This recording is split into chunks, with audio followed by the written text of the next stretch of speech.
So there you go. And again, funny to think that this is our viewport. I'm going to switch back to OpenGL here. And let's do one last, well, not one last, but a couple last tweaks to make this as good as it possibly can be. Currently, when we're dealing with our concrete here, and it's making the point instancer, it's actually doing this, it's redoing it on every frame. It's technically fast enough. I mean, it works. You can see it's taking like a few seconds to reconstruct the whole thing. But every time it has to do the same thing. It has to say like, what is the unique instance that's being done? I need to recreate all the transforms for all the places it gets moved to. It has to rebuild the whole thing every time. So let's help it out a little bit by saying just build it once and then just move them to the new positions frame to frame. Don't reassign all the materials every single time, etc., etc. So this concrete here, back in our output area, I'm going to say, this is going to be lops static. I'll say concrete. I'll just say concrete static.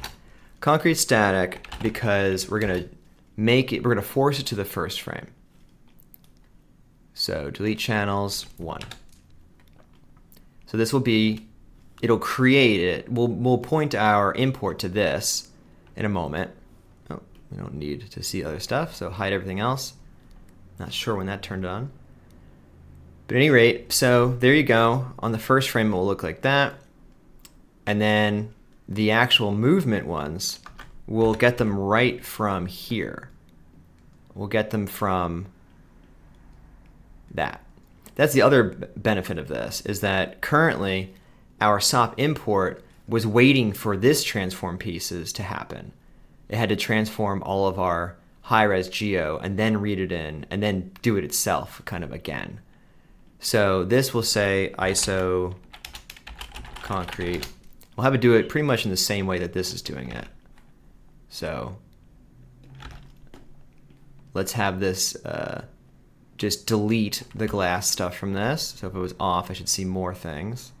Is that working? Or it's not working. This attribute doesn't exist for this.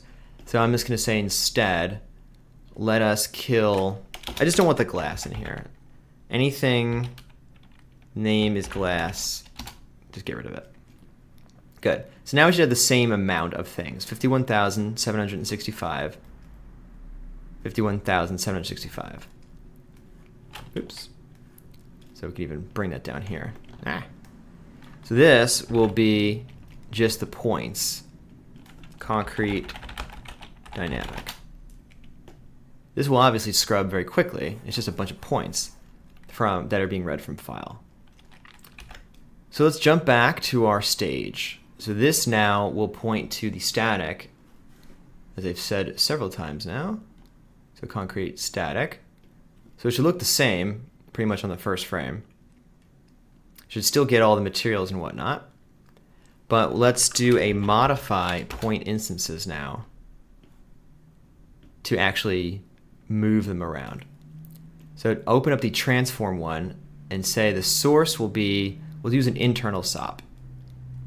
And what we'll do inside here is, we also have to say which ones it's going to work on. You'd think it would just work on the incoming thing, but that's not really how Solaris works. It doesn't know, this whole thing is building an entire tree. So this could be working on anything that exists in the tree up until this point. So all that is to say, click on this. I like to choose just like any of these, just so I get the syntax right. You can see once they turn a little bit yellow, I've selected some of them. Press enter and you'll see the proper syntax show up. I don't need any of it except for this first part. So just put a star here. So it's going to get all the points. It'll take a moment to figure it out the first time, but once it does, it'll be much faster than recreating the whole thing every time. Let it sit there for a minute while it figures that out.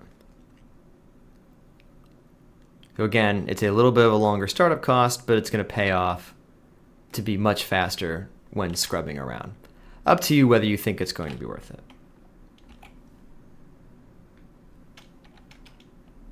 There we go. So now it's set up, and now if we come in here, if I middle click on this, I'll have packed USDs. So let's move those packed USDs around with our concrete dynamic. So transform pieces. We want to transform those USDs to their new positions and then output that. So let's make sure that works. So just go to another frame and we should see it. Looks fine. Great. So back out here on the stage. Now when I move, didn't mean to bring that up. So now when I move this around, you can see how fast it updates now.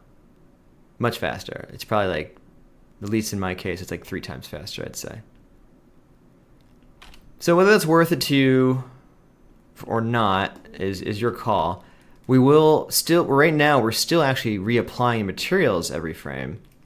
So what we can do instead is let's break this up. I'm going to put a merge here. So these two are their own little thing over here. Let's copy, or let's put the material assignment here and put this material assignment here. So now, or actually even better, put the material assignment before we move the pieces around. Because that's the idea here. Let's bring it in and set up the point instancer one time. Let's assign the materials one time. Now, once that's all set up, just move them around after that. So it has to reset this up again now because something upstream has changed. But once it's done, we'll be off to the races. All right, so for some reason Houdini started panicking and wasn't really working anymore. Or like every time I changed this frame, it was taking forever. So I had to close it and restart it. Again, you know, they're still working out some of the bugs in this, and they're still refining some of the way it works. But at any rate, it seems to work now. Now, however, I don't see the materials anymore. I don't know why. I honestly don't know why. There probably is no reason. I imagine if I go into Karma, they will be there, and there they are.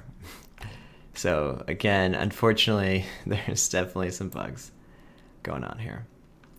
But we can be satisfied. Oh, look, there you go. They showed up. It's so funny. And now we go back and now they're there. Anyway, if you like, we can cull out from this material library stuff some of the stuff that doesn't matter. Like when we're just dealing with the glass and the ground here, we don't need, you know, the concrete stuff in here. So if we want to clean that up, there you go. Same would go on this side, but I don't feel like waiting for the modified point instances to recompute, so I'm not going to. At any rate, so now we have a much more optimal setup going on here, much more the way it was meant to be done.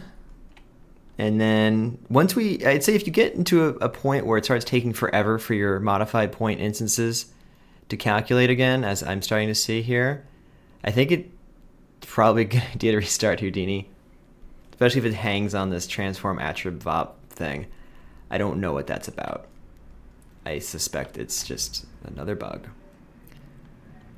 Because that's supposed to make this faster. It seems like paradoxically going this way is making it slower because something is going on that's not right. But I think it might have something to do with Karma. Once Karma runs one time, I think it's taking up maybe some background process or something that's making everything else slower. So I'm going to close this again and reopen it, and then we'll continue.